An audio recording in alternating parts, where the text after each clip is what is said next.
Docteur Cécile Zinzin-Doué, chirurgien sénologue, cancérologue, praticien libéral à la clinique Clémenville à Montpellier et présidente de Montpellier Institut du Sein, cofondatrice de Montpellier Institut du Sein.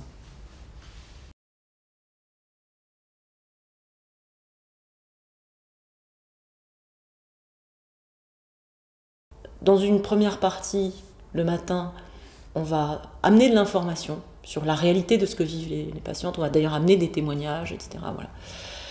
Pour dire, il y a un problème, on va en apporter des preuves, parce qu'il y a des statistiques, il y a des études voilà, qui permettent de prendre conscience du problème et de l'ampleur du problème, y compris dans la description de ce que vivent les femmes qui sont confrontées à la maladie. C'est-à-dire, c'est pas juste de l'épidémiologie, c'est aussi individuellement la maladie, les traitements, qu'est-ce que ça peut provoquer et comment est-ce que ça peut impacter l'efficience professionnelle, la performance, etc.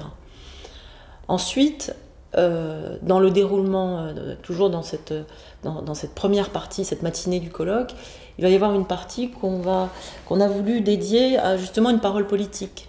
C'est-à-dire, l'État peut faire quelque chose, culturellement, collectivement, quelle est notre responsabilité collective par rapport à ça? Et quelle est notre implication collective? Parce qu'il y a une implication, il y a une volonté collective de faire quelque chose. Donc on va parler un petit peu autour de ça. Et puis, pour clore cette matinée, il y a une session qui va être allons regarder ailleurs ce qui se passe. Donc, en l'occurrence, il y a d'autres endroits dans le monde, et bon, en l'occurrence, ce sont des Belges qui vont venir témoigner, parce qu'il y a une forte dynamique qui a été créée en Belgique à l'initiative du ministère du Travail, enfin, ou l'équivalent du ministère du Travail, qui a créé une forte dynamique autour de prévenir la désinsertion professionnelle liée à la maladie, etc. Donc, on va pouvoir recevoir ce témoignage de comment l'État s'est impliqué, qu'est-ce qu'ils ont construit comme outils à disposition des entreprises, et puis témoignages d'entreprises qui ont utilisé ces outils, qui ont participé à cette réflexion et qui vont nous dire ce qu'ils ont pu faire. Voilà. Ensuite, on va revenir un petit peu à ce qui se passe ici, en France. Parce qu'en fait, il y a des choses en France, il y a des outils, il y a plein de choses, puisqu'en réalité, individuellement, on a tous conscience que ça dysfonctionne. On le sait, puisque précisément, il y a toutes ces études. Donc, on va se dire, qu'est-ce qui est à notre disposition? Et là, on a invité à intervenir toutes les institutions qui peuvent mettre à disposition des patients, des médecins, des entreprises, des dispositifs d'accompagnement, des dispositifs d'aide qui sont sous-utilisés parce qu'ils sont tout simplement méconnus. Moi, je fais de la cancérologie depuis 20 ans. J'ai appris, lors de nos réunions du groupe de travail, j'ai appris des tas de choses que j'ignorais totalement, qui auraient pu, depuis 20 ans, aider mes patientes à mieux s'en sortir professionnellement. Donc nous avons à mieux connaître les dispositifs qui existent pour pouvoir les mobiliser, les mettre à disposition, et puis permettre qu'ils se coordonnent entre eux. Parce qu'en fait, voilà, c'est un peu éparpillé, donc il y a problème de méconnaissance, problème de communication, problème de concertation. Et on va essayer voilà, il va y avoir une table ronde qui va parler un petit peu de tout ça. Je ne dis pas que les solutions vont sortir le jour du colloque, mais en tout cas, on va mettre en lumière un certain nombre de choses. Après, la manière dont nous avons voulu construire les choses lors de cette journée, c'est que l'après-midi, elle va être beaucoup consacrée à... il y a des choses qui se font déjà en France, des bonnes choses. Allons les chercher, allons voir comment ça s'est fait. Il y a des initiatives qui existent.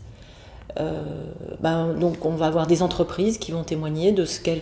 Alors elles sont à des étapes différentes, quelquefois des entreprises qui initient quelque chose, quelquefois des entreprises qui sont déjà depuis plusieurs années dans une dynamique bien enclenchée, et donc pour que ça parle et que pour essayer de donner les petites recettes des uns et des autres en quelque sorte, hein, donc voilà.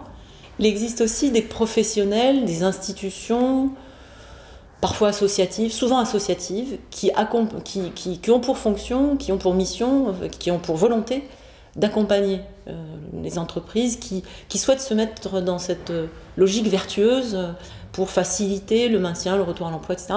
Donc c'est à ces institutions-là, enfin quelques-unes d'entre elles en tout cas, ces associations que nous allons donner la parole, justement pour donner des pistes, que les entreprises qui souhaitent suivre l'exemple des autres, puissent se dire, ah ben voilà, mais il y a des choses... L'idée, c'est qu'à la fin de ce colloque, à la fin de cette journée, bon, d'une part, il y a une prise de conscience, et puis que aussi, chacun, à la fois, encore une fois, patient, clinicien, entreprise, quelle que soit sa fonction, puisse se dire, ben, il y a des choses, voilà, je vais aller chercher ce dont j'ai besoin pour avancer, pour bouger.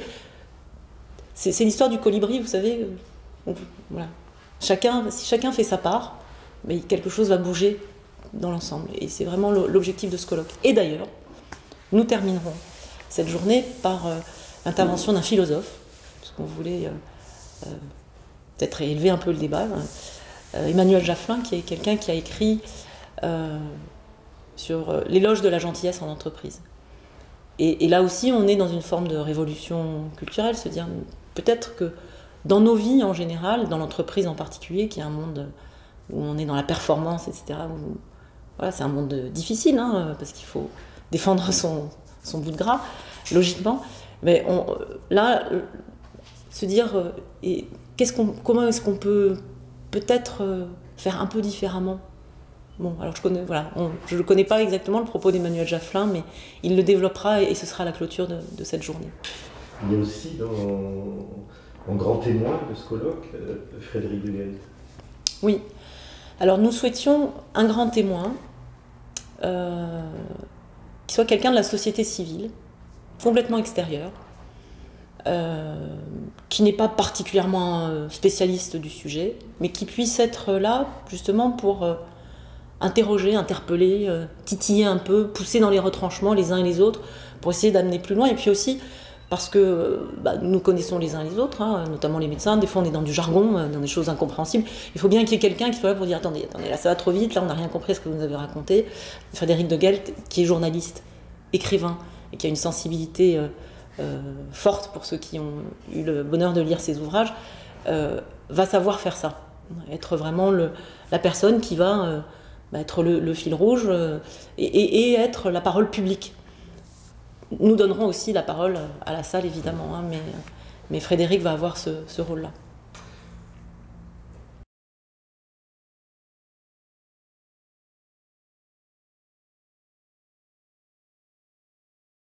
Oui, alors ça, ce sont des données qu'on va expliquer, détailler justement le jour du colloque, parce qu'on va reprendre toutes ces données dans le détail. Mais en effet, il y a de toute façon une antinomie entre être malade, à l'arrêt, alors que l'entreprise, elle est en mouvement. Et donc, évidemment, la personne malade qui se retrouve au sein de l'entreprise qui est en mouvement n'est pas dans le même temps que le reste de l'entreprise. Et forcément, ça dysfonctionne. Alors, ça dysfonctionne de différentes manières. C'est ce dont on va parler au moment du colloque. Mais cette gêne, elle est perceptible par les uns, par les autres. Ça crée des difficultés qui peuvent persister si on n'en prend pas conscience et si on n'anticipe pas sur la manière d'aborder ces difficultés, ça peut créer de la rupture. Et c'est l'objet de notre colloque, c'est vraiment de parler de ce temps-là, de ce moment où la maladie fait que la vie professionnelle s'arrête ou est entravée, et comment est-ce que, pour un patient, pour un médecin, pour un chef d'entreprise, pour un manager, pour un médecin du travail, pour un médecin de la caisse d'assurance maladie, finalement tous les acteurs qui vont, et même pour un établissement de soins, je dois dire, tous les acteurs qui vont être intervenants à un moment ou à un autre peuvent avoir un rôle à jouer pour être facilitateurs de ce risque de rupture qui peut être évidemment une souffrance supplémentaire là on parle du cancer du sein, donc pour les femmes qui ont un cancer du sein, mais pour n'importe quelle personne qui est confrontée à la maladie. C'est là qu'on parle de double peine, c'est-à-dire qu'on est malade, et en plus, on se trouve avec sa vie qui se retrouve totalement, et notamment sa vie professionnelle, totalement déconstruite. Et cette double peine, peut-être est éthiquement, moralement, plus possible. Il faut qu'on fasse quelque chose, il faut qu'on trouve des solutions, et qu'on en parle. Donc le début, c'est en parler, échanger, communiquer, diffuser de l'information, essayer de comprendre ce qui se passe pour essayer d'apporter des solutions. C'est l'objet de ce colloque.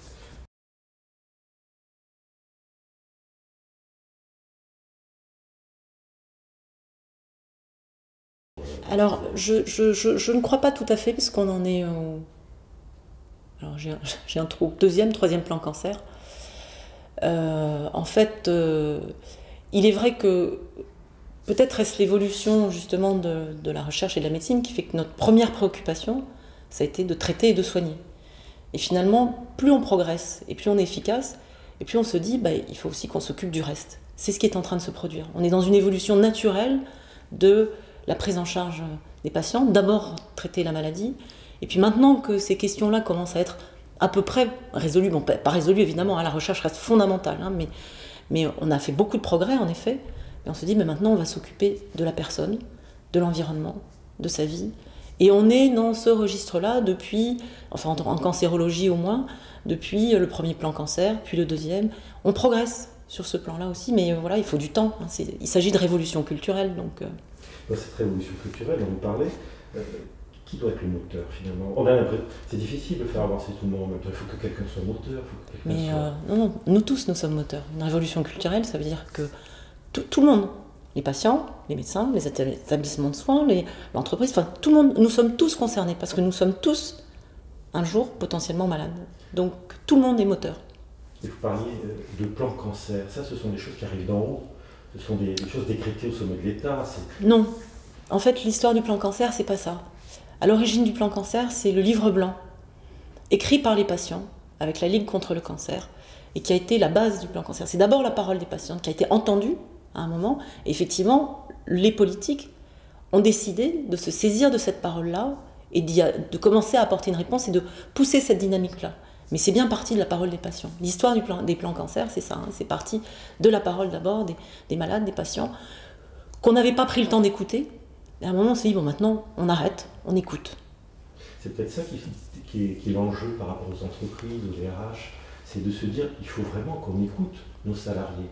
Alors que ce n'est pas toujours ce dialogue-là qui s'installe facilement. Alors moi, je ne jetterai pas la pierre sur l'entreprise.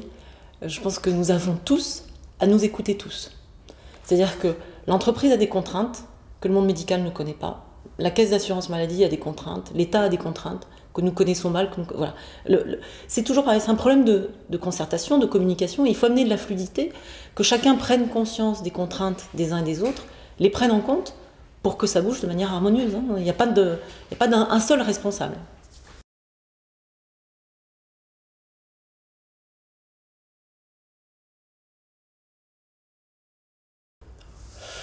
Alors, révolutionnaire, j'irai pas jusque-là, parce que dans la révolution, il y a quelque chose de brutal et qu'on ne peut pas être dans cette brutalité-là.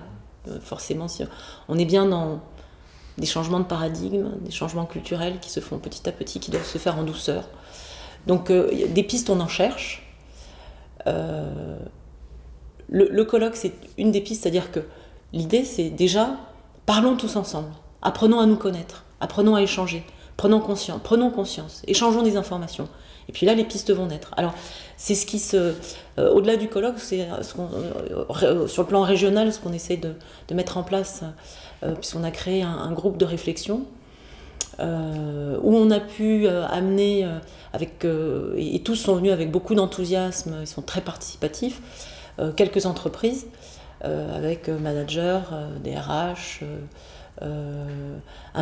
deux médecins du travail, un assistant social, un médecin de la caisse d'assurance maladie, des cliniciens, représentants d'établissements. Donc pour l'instant, c'est un petit groupe de travail où on s'est dit, mettons-nous tous ensemble déjà pour essayer de réfléchir. On n'a pas fait beaucoup de réunions pour l'instant, on s'est vu 2 fois.